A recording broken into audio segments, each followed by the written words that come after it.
Hello everybody and welcome to our second episode of the Students Say podcast. My name's Bea and this is Natalie. This is our podcast about how to survive at university and the lead up to it so you don't get as nervous as we were. Very true. I was very scared. Well, I wasn't scared, but it was a stressful period trying to sort everything out because it's not as easy as applying to a school or applying to sixth form. It's a completely different ball game that is your lecturers. Oh my god, I've been at uni so long. Your teachers in sixth form will help you along the process, but sometimes it's easier to know what it's like from the outside and hear a student's perspective about how they got there. Today we're going to be talking about A-level results and offers from universities, where we've applied to and where we got offers from, and the whole process of that really. Because we found that it's basically, well, for Natalie, it was a year ago today you left, wasn't it? Yeah, a year ago today I finished my last exam. Today I finished college. I had my last exam and I was like, oh, it's fine, we'll chill. And then I was then I went into, my brain was even though you've got an unconditional for your dream uni, it's still stressful. You still need to make sure you've got good grades because employers are going to look at them. You don't want to get bad grades to the point where you get U, and then your uni's even though you got an unconditional, your grades aren't good enough. You failed every single exam, you're not coming to uni. And I was at that point. How did you feel after your last exam? Did you feel really happy that you'd finished, or were you oh my god, what am I doing now? Well, I was at the point where I just was ready to leave college. I hated it. You love school. College is the 2 years where you just don't want to be there, and then you go to uni and you love uni. And I think everyone's that same point. So I left college and okay. The only reason I kind of went to college, I went to a sixth form college, the only reason I kind of went was to be able to get to uni and to be able to get to uni and do what I wanted to do, because I only really liked going to my media lessons because that's what I wanted to do. And I knew from joining college that I wanted to go into media or some sort, and of course we're both now on journalism courses. But I knew that I wanted to go into media. I just kind of stopped enjoying it, and I just wanted to get A-levels out of the way. So I was at uni and doing what I wanted to do again. I don't know whether that's just me or whether you had the same experience being at college. Well, firstly, I feel like ancient history doesn't sound the most enthralling A-level anyway, so I bet that was a hoot. But anyway, I did media, photography and sociology, and actually, to be fair, I found I really, really enjoyed sixth form. Because I went to the same sixth form as secondary school, so you could go to, it was a joint on thing, and I really, really enjoyed it because a lot of my friends stayed, and I really enjoyed the subjects I did and who I was with, and my teachers were really, really amazing. So I was very lucky in that point. So I think after I finished my first exam, I was sort of oh, what do I do now? I think because for me, I was at that secondary school for so long, and now then you went to a big university, I was sort of oh my god, I'm actually really nervous about the whole situation because you've never been in that situation before. And yeah, it was quite scary, but I think that's why it's such a big step for everyone, because I know people in my area, they were really nervous about going to university, but I think when you're from a big place, a big city or something, it seems like it's not as much of a large jump. Well, around my area, you have the secondary schools, and then some, I think 2 or 3 secondary schools link in with a sixth form, but we have a set sixth form in my little, I was going to say my little town, kind of is. My little town, we have a set sixth form that's literally just for ages between 16 and 19 or something, so there's literally just 2 year groups in there. So of course I left secondary school at 16 and I left everyone that I knew. So I went to college and met people through college that I went to different secondary schools. So I'd already kind of had the break from that. And of course, because I'm in like, not in a village like you, there was loads of different people that came into it. So I was kind of already meeting people. My college was like, kind of, you just went in when you had lessons and then left, like uni is, which I think kind of was helpful for me, because then I knew what it was like at uni to just go into lectures and leave, because that's what a lot of people don't realise, kind of as such. You're left independent at uni. If you don't turn up to lectures, that's on you. Like, your lecturers aren't going to talk to your parents. They ain't going to be happy with you, because of course you're paying £9,500 to go and turn up at lectures. I think one of our lecturers said it was like 300 quid if you miss a lecture or something like that. And I was like, that's a lot of money to waste for just not being asked to get out of bed. Like, yeah, it's one of them. But yeah, I think it's yeah, for me it was quite a big jump, and that's why when I finished exams I was really, really nervous about starting university, because if you've lived somewhere all your life and now you're just moving away, it does make it a big leap. But I felt like as well when I was applying, because where did you apply for? so I applied for Nottingham-Trent, doing media communications and culture, which I had a big issue when it came to me picking what subject I wanted to do at uni, but we'll talk about that in a future podcast when we talk about going and visiting universities, which of course is kind of difficult in the current global pandemic, but we will still talk about it later on, because people might find it interesting. So I applied for Nottingham-Trent, doing media communications and culture. I applied for the University of Northampton, doing multimedia journalism. I applied for University of Northampton, doing multimedia journalism, and also University of Northampton doing sports multimedia journalism, because I had my heart set on going to Northampton, and I wanted ways round of both going to university at Northampton, but had 2 courses to kind of pick from. So that's where I went, and I'm pretty sure you kind of went a similar route as me. Yeah, I applied to where did I apply? Oh, Nottingham-Trent, University of Northampton, De Montfort, University of, it's Bristol, but it's not the actual Bristol one. It's like, I think it's UWE, University of West, I don't know, something like that. It's got the word West in it, and Hertfordshire. But basically, I had my heart set on Northampton, because it was just, you just know when you go to the right university. But it was, I think, applying to uni and getting the offers back, it's the most exciting thing ever, because you get so shocked, but you also are really, really nervous about what if everybody declines me, which is, it can happen, but it is very rare for all of your 5 universities to decline all of your offers. So yeah, it is quite scary. Did you get offers from all of your unis you applied to?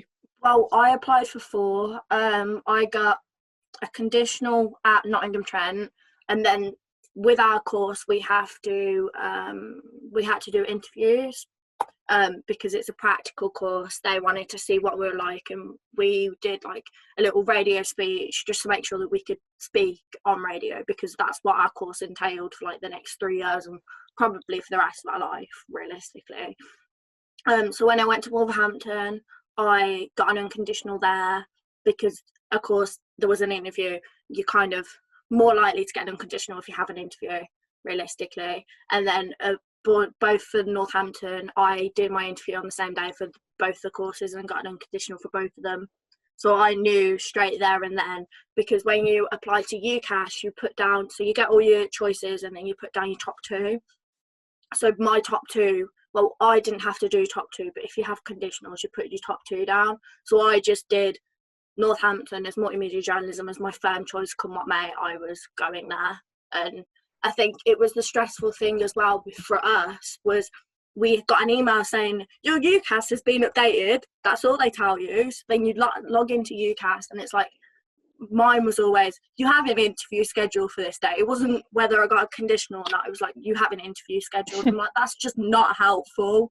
So we had to go through an extra process. Then when we got emails saying that you got your conditional, your unconditional, you get like a buzz because you feel like what you've put in, doing like your personal statement and everything has just like worked, and that you have got to where you want to do, because applying to uni can be a very stressful process. So it's kind of a one. Yeah. Just for anyone that doesn't know, unconditional, the difference between the two is conditional is you get an offer, but you have to get your university grade. No, you have to get your A-level grades. So of each of your subjects. So if they say you've got a conditional offer, you have to get BBC, then you'll find out if you get those results obviously on results day, and then from there they'll tell you if you got in. If you got the grades, of course you'll get in.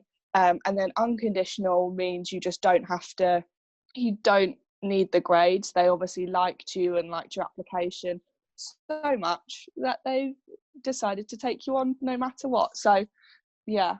But we do suggest that even if you do have an unconditional, still work for good grades, because the university want to see that you still put the effort in even though you have an unconditional grade, and that employers will look at your A-level results / BTEC depending on what course you're doing.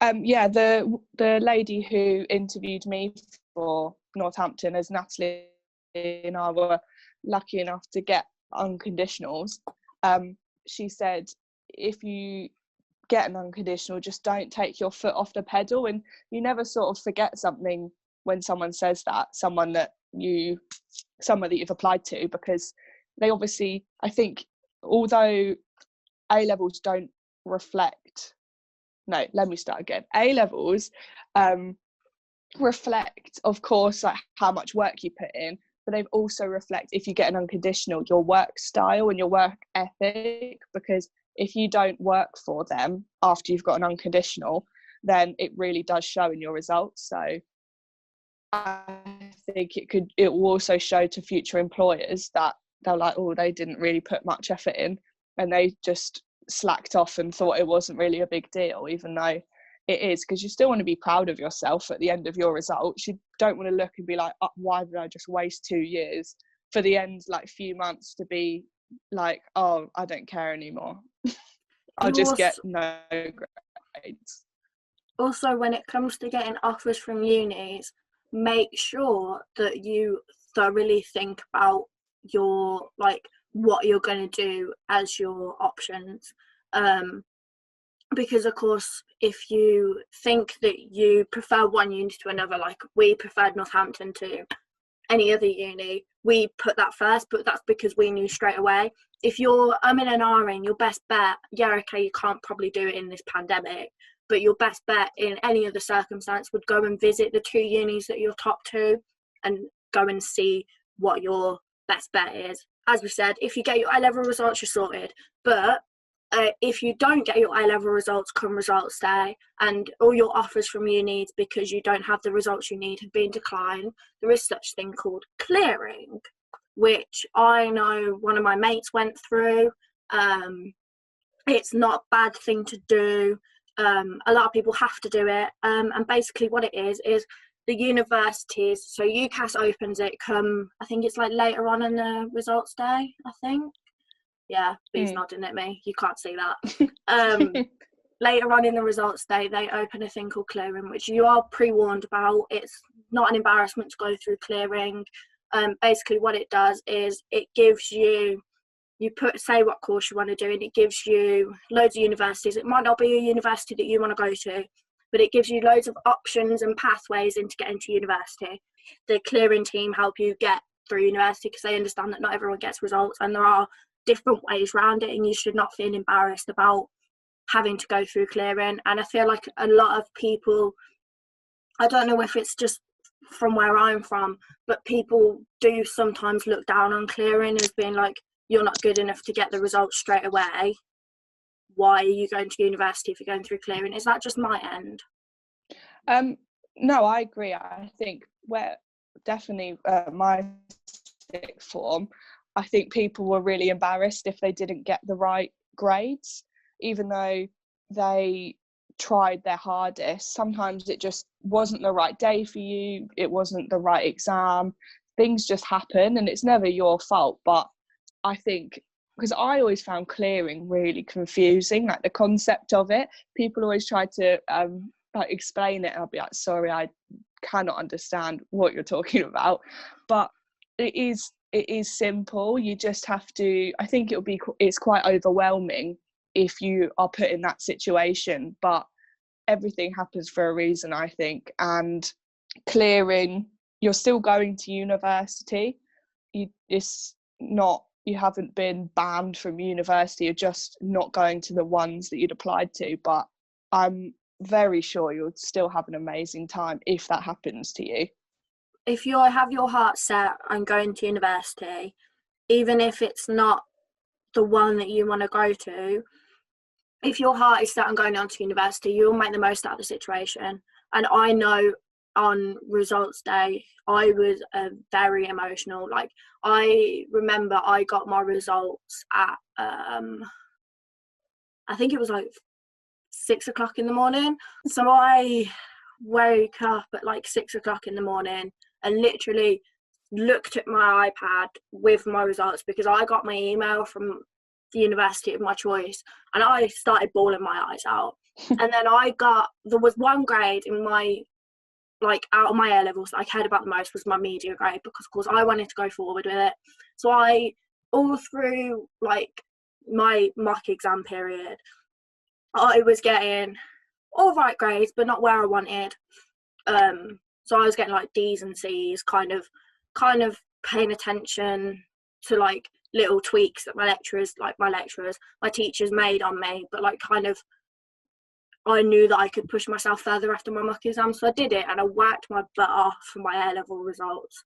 Like, I tried so hard and I came out of with media with a B, and that was the one grade that literally got me so emotional that I bawled my eyes out after getting my grade, because you don't realise how much effort you put into your A-levels until like 2 years is done and you get your results, and like you're like, I've just spent 2 years of my life cramming in like literally a topic every single day to get these results to depend on my future. Like, it's a scary thing, like it generally is, because that's the first thing that you've like kind of like school, you kind of got like 5 years build up to GCSEs. Sixth form's like 2, and I was really emotional that day. Like, were you, or was that just me? I don't think I was really, because so I got CCD, but then my media teacher told me that my media grade was just on me, so I got it remarked, and I was lucky enough to it go up to a B, so I got B, C, D, as the same as you, snap. And I did see a lot of people that were quite overwhelmed and were really, really happy by their results, and some were really, really disappointed, which broke my heart, because that just must be awful if you're really gutted about your results. And I definitely wasn't over the moon, but I was happy enough because I knew I was still going, and I know I worked my hardest to get the grades that I did. And I think when you, at results day, I don't know if it was the same with you, but I found like I was constantly comparing myself to what everyone else got, and I was like, oh, they got a B in photography and I got a D, even though it doesn't matter. Like, you still worked your hardest and you can only try your best. So I think that was probably the biggest thing for me, just comparing myself to everyone's results, even though no one else cares what you got. Yeah, literally. like, you only do that because we're all humans. So of course, we're all going to compare things. Like, I still get results now, and I'm better with it now because, of course, I'm at uni and we're all working together. But I know sometimes I'm disappointed the fact that I know that I could have, like, and my essays that we've submitted at uni, I know that I could have worded things slightly better and got slightly better grade, but it just happens. Like, everyone compares themselves to everyone, but you've got to understand when it comes to uni and A-level results, you need decent grades, but it's not the end of the world if you don't get good grades, because uni's like the type of people you are. You're not just a grade at university like you are at college. You are literally a person, and they like knowing about you along with your grades rather than just knowing about your grades. And it's a whole different thing as well, because you're going to university to further your education. A lot of people just go into A levels because they feel like they have to, and I think with with university, you can actually go and pursue the career that you want to go into. It's not just you're being forced to start A levels. You're going to university and meeting people that are interested in the exact same topic that you are, because our course, multimedia journalism, is very specific. It's not just something like very broad subject. So I think you meet very similar to, and I think you definitely still compare your grades at university, but I know my thought process in that has got a lot better, because I just think it doesn't matter. It really doesn't matter what everyone else got compared to you. It just matters if you're happy with how you achieved, and as long as you worked your hardest, there's nothing you can do. I think also with our course, there's multimedia journalism and there's sports journalism, and I think as a whole we're all really close knit, and especially when we all recently got like our law results, we were all like texting each other, seeing how we all got on, because we all want each other to do well, because we know it's such a hard like area to get a job in, that we all just like support each other so much, which I think you get at uni but you don't get at A level. And I think the one thing we needed at the end of that law exam was a big night out with all of us to celebrate the achievements of that law exam, because it was even though it was online and open book, it was still difficult. So we just needed a big communal get together, but soon, fingers crossed, soon. We will realise when you're at uni that if it's the right thing for you, it's the right thing for you. Some people drop out after a week at uni because they realise, oh, this isn't the right thing for me. That's fine. As long as you have tried. Say you get your results and you're like, I want to try uni, you can always wait a gap year and go in the next year, which is absolutely fine. A lot of people do take gap years because that's the way that they want to go